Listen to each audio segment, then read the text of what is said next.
नमस्कार साथियों, folic acid जांच इसके बारे में आप लोगों को कुछ इंपॉर्टेंट जानकारी देता हूं। फोलिक एसिड टेस्ट या इसी को फोलेट टेस्ट भी बोलते हैं, कॉमनली रिकमेंडेड टेस्ट है। तो 2-4 रिपोर्टें आपको दिखाऊंगा और इस फोलिक एसिड जांच के बारे में जो भी इम्पोर्टेंट इन्फॉर्मेशन होनी चाहिए एक आदमी को, वो सारी हम लोग बहुत ही आसान भाषा में आज देखने वाले हैं। सबसे पहले स्टार्ट करते हैं एक रिपोर्ट की। ये पहली रिपोर्ट है, इसमें लिखा है फोलेट, ब्रैकेट में लिखा है फोलिक एसिड, मतलब एक ही बात है। ये आपके ब्लड में से सीरम निकाला जाता है, उसमें से जांच है। तो इन जो भी पेशेंट रहे होंगे, इनका रिजल्ट आया है 11। अब ये नॉर्मल है। बेसिकली होता क्या है कि इसमें फोलिक एसिड में अपने को ऊपर वैल्यू रखनी होती है, 5 से ऊपर हो। तो जैसे नॉर्मल इसमें रेफरेंस जो रेंज दे रखी है 5.38 से ज़्यादा होना चाहिए। मतलब फोलिक एसिड का कम होना एक सिग्निफिकेंट बात है, इम्पॉर्टेंट बात है, मतलब बेकार बात है। और यूनिट पे ज़रूर ध्यान दें, नैनोग्राम पर ml। तो इस तरीके से आपके यहाँ पे रिजल्ट सेक्शन रहेगा, इधर नॉर्मल रहेगी। अब इंटरप्रिटेशन का ये जो चार्ट है इसको ज़रूर समझ लें कि नॉर्मली क्या होता है, अपने को 5 से ऊपर रखना है, 5.38 से ऊपर रखना है। अगर थोड़ा सा कम हुआ, जैसे कि इसमें लिखा है 3.38 to 5.38 है, इसका मतलब है कि बीच का है, अब कम होना स्टार्ट हो गया है। तो यहाँ पे आप ये ऐसा कर सकते हैं कि खाने में फोलिक एसिड थोड़ा सा बढ़ा दें तो उससे काम हो जाएगा। लेकिन अगर काफ़ी नीचे चला गया है, 3.37 से नीचे, मतलब 3.5 से नीचे आने लगा है, तो ये काफ़ी कम हो गया, डिफिशिएंट हो गया। ऐसी कंडीशन में फिर आपको खाने से हो सकता है उतनी अच्छी रिकवरी ना हो, तो दवाइयाँ लेनी पड़ सकती हैं, टैबलेट वगैरह आती हैं। और साथ में ये भी देखना पड़ेगा कि किस कारण से फोलिक एसिड की कमी हो रही है। तो ये कि ये मतलब एक तरह का विटामिन है फोलिक एसिड। अब एक चीज़ ज़रूर ध्यान रखें कि कुछ दवाइयाँ स्पेशली चल रही हैं, उस पर ध्यान रखना है। मिथोट्रिक्सेट वगैरह कुछ कैंसर की दवाइयाँ हैं, जिससे फोलिक एसिड के जो मेजरमेंट है वो प्रभावित होता है। तो इस बात को ज़रूर ध्यान रख लें। और एक और इम्पॉर्टेंट बात है कि क्या होता है फोलिक एसिड डिफिशियंसी से, एक तो एनीमिया होता है, खून की कमी होती है, और आरबीसी का जो साइज है वो बढ़ जाता है। इसको हम लोग मैक्रोसिटिक एनीमिया बोलते हैं। अब सेम एनीमिया होता है विटामिन B12 की डिफिशियंसी के कारण, और फोलिक एसिड, दोनों एक तरह की एनीमिया कराते हैं। तो किसकी कमी है ये देखने के लिए फिर क्या करना होता है कि एक तो इन दोनों का मेजरमेंट लिया जाए, दोनों को नापा जाए, ब्लड में मेजर किया जाए। और दूसरा ये हो सकता है कि यूरिन में मिथाइल मेलोनिक एसिड देखा जाए और सीरम में होमोसिस्टीन का लेवल देखा जाए। होमोसिस्टीन का लेवल जब विटामिन B12 की डिफिशियंसी होती है तो उसमें बढ़ जाता है। तो कहने का मतलब है कि विटामिन B12 और फोलिक एसिड जो आरबीसी होता है उसके अंदर सेम तरह के चेंज प्रोड्यूस करते हैं। और फोलिक एसिड किस काम आता है अगर इसकी बात करें, जो फोलिक एसिड है एक तो आपको खून बनवाने में मदद करता है, मतलब एनीमिया होता है इससे अगर इसकी कमी हो जाए। दूसरा, गर्भवती महिलाओं में जो बेबी पल रहा होता है उसके इनिशियल डेवलपमेंट में बड़ा इंपॉर्टेंट रोल है। इसके अलावा ये शरीर की और भी हेल्दी फंक्शनिंग सेल्स की फंक्शनिंग के लिए इंपॉर्टेंट होता है।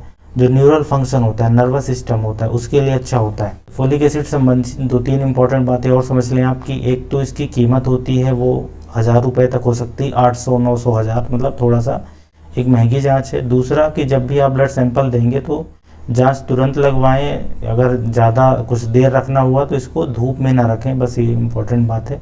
एल्युमिनियम फॉइल में रैप करके रखना होता है, और ये ब्लड देना है, सीरम सेपरेट करके उससे जांच होगी। तो ये एक दूसरे पेशेंट की रिपोर्ट दिखाते हैं फोलिक एसिड की, कुछ इस तरह से रहता है। इन्होंने फोलेट लिखा है, सीरम फोलेट, तो इसमें देखेंगे आप 18.3 है, मतलब ये भी नॉर्मल है। एक चीज़ आप ये समझें कि इंडिया में जो लोग सब्जियां खाते हैं, अलग अलग तरह की सब्जियां, सलाद, फल वगैरह खाते रहते हैं, उनमें फोलिक एसिड की डिफिशियंसी उतनी कॉमन नहीं है। क्योंकि ये जो वेज वाले खाने हैं जो इंडिया में ज़्यादा चलते हैं, चाहे सब्जियां हो, सलाद हो, फल हो, अनाज हो, इसमें फोलिक एसिड काफ़ी मात्रा में रहता है। तो इसकी कमी सामान्यतः नहीं होती। फोलिक एसिड की कमी उन्हीं लोगों में होगी जिनमें कोई बीमारी हो, जैसे कि स्पेशली पेट और आंत की बीमारी, जिसमें फोलिक एसिड एब्जॉर्ब नहीं हो रहा है, शरीर के अंदर नहीं जा रहा है, या तो कोई स्पेशल तरह की बीमारी हो गई है जिसमें रिक्वायरमेंट बढ़ गया है, जैसे कि गर्भवती महिलाएं या कैंसर वगैरह के पेशेंट होते हैं, या ज़्यादा उम्र के व्यक्तियों में। तो इसलिए ज़्यादातर बार आप फोलिक एसिड की जांच कराएंगे तो वो इसलिए नॉर्मल ही मिलता है। ठीक है, एक और रिपोर्ट है। ये रिपोर्ट दिखाने का मकसद ये है कि जो फोलिक एसिड हम लोग क्या है, एक तो करते हैं ब्लड के अंदर, सीरम है, और एक फोलिक एसिड होता है आरबीसी का, मतलब एक तो हमने ब्लड में कर लिया, और एक होता है आरबीसी के अंदर, चूँकि फोलिक एसिड की ज़रूरत होती है HB बनाने के लिए, हीमोग्लोबिन बनाने के लिए। तो कुछ केसेस में इसको हम लोग टिश्यू फोलेट बोलते हैं। तो इससे कंफ्यूज मत हो जाना, ये दोनों अलग अलग टेस्ट हैं। सामान्यतः सीरम में, ब्लड में फोलिक एसिड या फोलेट की जांच होती है। कुछ रेयर कंडीशन में आरबीसी के अंदर भी चेक करके देखा जा सकता है। तो जब आरबीसी के अंदर देखना होता है तो ये टिश्यू स्टोर हम लोग बोलते हैं। इससे होता क्या है कि 120 दिन का जो फोलिक एसिड का स्टेटस है शरीर के अंदर, वो हमें पता चल जाता है। तो ये इम्पॉर्टेंट बात है, 120 दिन का स्टेटस पता चल जाता है। तो आप ये समझे कि एक ये भी जाँच होती है और इसकी यूनिट बिल्कुल देखेंगे, जो नॉर्मल रेंज है बिल्कुल डिफरेंट है। जो ब्लड में होता है 5.5 से ज़्यादा होना चाहिए, जो आरबीसी के अंदर होता है ये काफ़ी ज़्यादा अमाउंट में होता है, 280 से लेके 791 है। तो ये भी एक इम्पॉर्टेंट बात है जो आपको ध्यान रखना है। अब ये किस में कम हो जाता है, जैसा कि मैंने बताया कि इंडिया में अगर कोई हेल्दी व्यक्ति है, सारा तरह का मिक्स खाना खा रहा है, घर का खाना खा रहा है, तो कमी होना बहुत ही कम है। बाकी जो विटामिन से उनकी कमी हो जाती है, विटामिन डी है, विटामिन B12 है, या जो विटामिन बी ग्रुप के विटामिन होते हैं, फोलिक एसिड की कमी सामान्यतः देखने को नहीं मिलती। पर जैसे एल्कोहलिक लीवर, जो लोग एल्कोहल पीते हैं और लीवर खराब हो जाए तो कमी हो सकती है। प्रेगनेंसी में डिमांड बढ़ जाती है, जिनकी एज ज़्यादा हो जाती है उस समय खाने में पचता नहीं है।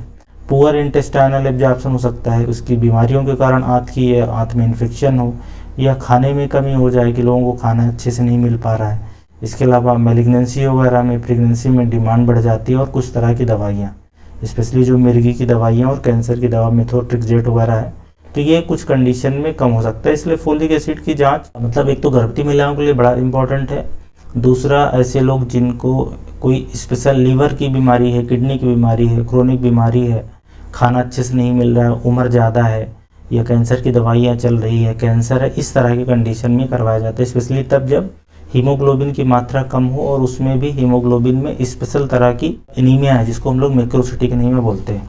अब रिजल्ट इंटरप्रिटेशन में इस तरह का कुछ रहता है। एक तो सबसे पहले लोग पूछते हैं कि कितना नॉर्मल होना चाहिए, कितना कम ज़्यादा। तो सबसे पहले आप ये जानें कि फोलिक एसिड क्या होता है। ये जब भी आप जांच कराएंगे या तो नॉर्मल रहेगा या तो कम रहेगा। ये अधिक हो जाए इसकी संभावना बहुत कम है, ठीक है। इसलिए संभावना कम है क्योंकि ये वाटर सॉल्युबल है। ज़्यादा अगर रहेगा आपके शरीर में तो शरीर उसको बाहर निकाल देगी, स्टोर नहीं होता। तो ये बात तो मैंने पहले बता दी कि अगर आप ब्लड में फोलिक एसिड फोलेट करा रहे हैं तो 5.38 से ज़्यादा होना चाहिए। थोड़ा सा कम हुआ तो सतर्क होना है, ज़्यादा कम हो गया तो दवाइयाँ स्टार्ट करनी है और बीमारियों के बारे में जानना समझना है कि क्या हो सकता है शरीर में ऐसा जिससे फोलिक एसिड की कमी हो रही है। अब ऊपरी रेंज की बात करें तो एक ऐसी भी होती है कि 5 से लेके 21 नैनोग्राम पर ml, ये एक रेंज की बात है, मतलब इसके बीच में हमें रखना होता है, ठीक है। ये तो स्पेशली जो 2 साल से लेके 16 साल तक के बच्चे हैं और 16 साल से ऊपर इसमें 3 to 20 दिया है। वैसे आप 5 से ऊपर ही रखें, कोई भी उम्र हो। अब ऊपर कैसे जाएगा, मान लो किसी का फोलिक एसिड कम है तो कैसे हो सकता है। तो एक तो दवाइयाँ हैं जो इमरजेंसी कंडीशन में ली जा सकती है, उससे जल्दी बढ़ जाएगा। नहीं तो अंडे में होता है, दूध में होता है, हरी सब्जियों में होता है, स्पेशली जो पालक, ब्रोकली और भिंडी वगैरह हो गया। इसके अलावा फल में जैसे कि केला हो गया, वाटरमेलन हो गया, नींबू हो गया, टमाटर हो गया, ऑरेंज जूस हो गया। इसके अलावा बीन्स है, मशरूम, ईस्ट, तो ये सारी चीज़ें हैं जिसमें होता है। कुल मिला के मतलब मिक्स तरह का जो खाना होता है जो हम लोग खाते हैं उसमें फोलिक एसिड काफ़ी अच्छा मात्रा में होता है।